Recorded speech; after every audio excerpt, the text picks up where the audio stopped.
السلام علیکم۔ میں آپ سب سے گزارش کروں گا کہ ایک مرتبہ سورۃ فاتحہ اور 3 مرتبہ سورہ اخلاص پڑھ کے ان کا ثواب ان مسلمانوں تک پہنچا دیں جو اس دنیا فانی سے جا چکے ہیں۔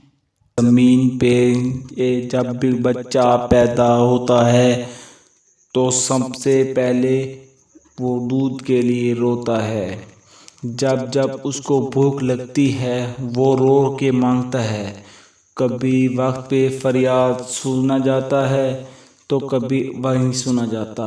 جب تھوڑا بڑا ہونے لگتا ہے تو کبھی کھلونے کے لیے روتا ہے، کبھی کسی کو چیز کے پانے کی کوشش کرتا ہے۔ بعض مرتبہ وہ چیز میسر نہیں ہے تو بعض مرتبہ نہیں۔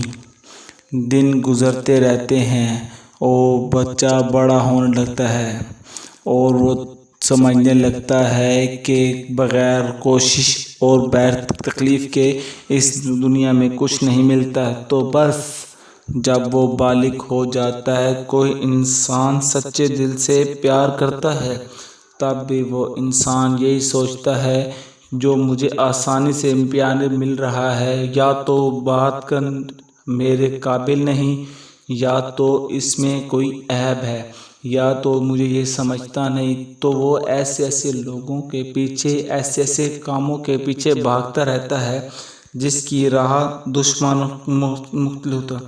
تو بچپن کے اس کے دماغ میں یہ بات چل رہی ہوتی ہے کہ جو چیز آسانی سے مل جائے وہ کبھی خاص نہیں ہوتی، اور یہی وجہ ہے کہ ہم بار بار یہ عمل زمین پہ دیکھتے ہیں۔ جو سچے دل سے پیار کرتا ہے اس کو بدلے میں وہ پیار نہیں ملتا۔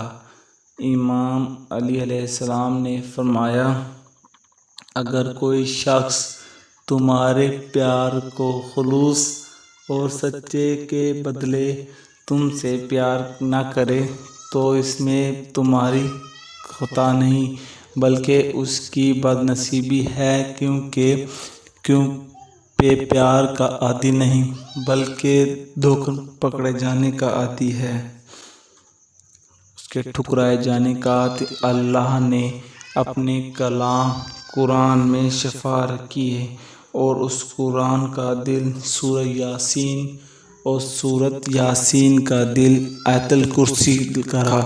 امام جعفر صادق علیہ السلام نے فرمایا، آیت الکرسی میں اللہ نے ایسی روحانی طاقت رکھی جو انسان کو ہر پریشانی سے دور رکھتی ہے۔ نظر، تعویذ، جادو، ہر قسم کی شیطانی طاقت سے انسان کو اللہ کی پناہ میں رکھتی ہے۔